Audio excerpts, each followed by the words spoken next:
घर में वृद्धि के लिए सिंक में स्टील के लोटे को पानी से भर के रखें, उसमें थोड़े से चीनी के दाने डाल दें, सुबह को उसको वहीं पर डाल दें या बाहर पौधों में डाल दें। उससे कोई वो नहीं है कि उसको कहीं पीपल के पेड़ पे चढ़ा के नहीं आना, बाहर पौधों में डाल सकते हो या बाहर पौधों में डाल दो, अच्छा है, पॉजिटिविटी रहेगी।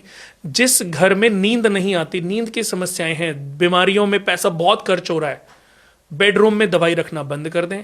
और बेडरूम जो सिराने हैं, जो भी आपके घर में मरीज है सिराने हैं, उसके सिराने स्टील या तांबे के लोटे में पानी भर के रखें और सुबह उसको कंटीले गुलाब के या कीकर के या गुलाब के किसी भी कांटे वाले पौधे में, नागफनी, आजकल कैक्टस, कितने सारे पौधे जिनमें कांटे होते हैं, पर वो बाहर होना चाहिए, बालकनी में होना चाहिए, उसमें डालना आरंभ कर दे। आपके घर से बीमारी सदैव सदैव सदैव के लिए कम होती चली जाएगी और एक दिन वो दूर हो जाएगी। और एक उपाय आपके वॉशरूम के लिए बता रहा हूं कि वॉशरूम में कभी भी बाल्टियों को खाली ना रखें। मास्टर बेडरूम के वॉशरूम में अगर बाल्टी रखी है और वो खाली है ना, तो उस व्यक्ति के जीवन में धीरे धीरे खालीपन आना आरंभ हो जाएगा। बाल्टी या तो उल्टी करके रखें जी, और मग्गे में पानी भर के रखें, चाहे सुबह को उसको वहीं पे डाल दें, लेकिन खाली ना रखें। घर में अगर बहुत लोगों को मैंने देखा है, जैसे सुराही होती हैं, बहुत लोगों के घर में सुराही अंदर से खोखली बहुत बड़ी होती है लेकिन वो खाली होती है। वो लोग लाते हैं। अमिताभ बच्चन जी जब ABCL हुई थी तो उनके एक दोस्त ने उनके घर में जब विजिट की थी, तो एक तो अमिताभ बच्चन जी ने अपने घर में मंदिर में घंटियां टांगी हुई थी। कभी घर के मंदिर में एंट्रेंस पर घंटियां नहीं लगानी चाहिए। घर में इनका महत्व तो बाहर मंदिर में है पर घर में नहीं है। तो घर के मंदिर में कभी भी घंटियां नहीं लगानी चाहिए। कभी मेन एंट्रेंस पे घंटियां नहीं लगानी चाहिए, क्योंकि आप भगवान के मंदिर में नहीं, आप अपने घर में जा रहे हो। आपका घर मंदिर जैसा हो सकता है पर मंदिर नहीं है। अंदर तो आप बहुत सारे काम करते हो, बहुत सारे अच्छे भी हैं और बहुत सारे बुरी चीजें भी हैं।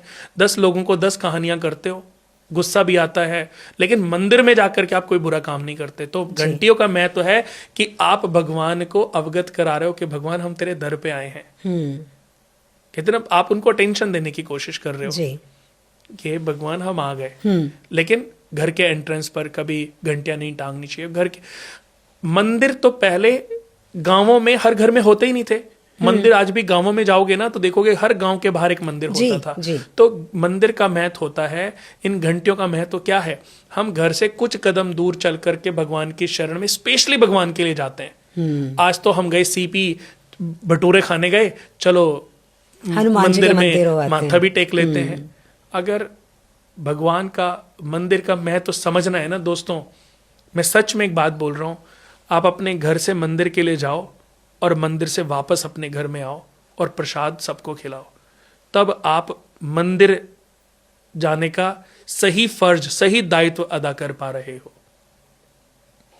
ऐसा नहीं है कि आपने 4 काम भी कर लिए और चलो चलते चलते माथा भी टेक लेते हैं। उससे भी कहीं ज्यादा महत्व है कि आप अपने घर से मंदिर के लिए जा रहे हो, नहा धो के जाओ, कुर्ता पजामा पहन के जाओ, अच्छे कपड़े, वहां बैठ के 5-10 मिनट थोड़ी सी भक्ति करो।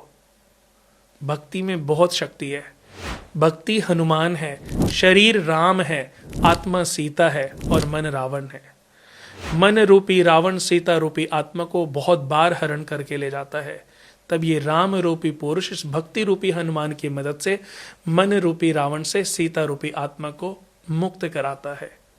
ये रामायण का सार है। बहुत बार मैं लोगों को समझाने की कोशिश करता हूं कि आप भगवान की शरण में जाओ तो सब कुछ भूल के 5 मिनट 10 मिनट भक्ति करो। वो क्वांटिटी नहीं करने की नीड नहीं है। तो छोटी छोटी सी टिप्स हैं अन्नू जी, अगर व्यक्ति को समझ आ जाए तो इनसे बहुत फायदा, बहुत लाभ मनुष्य को प्राप्त हो सकता है। जन्म कुंडली हमेशा हमें ज्ञान देती है, जीवन को चेंज नहीं करती, ज्ञान देती है। उस ज्ञान को अपने अंदर भर के अपने जीवन में हम जब चेंजेस लाते हैं, उससे हमें लाभ प्राप्त होता है, उससे हमें फल प्राप्त होता है, उससे हमारी लाइफ चेंज होती है।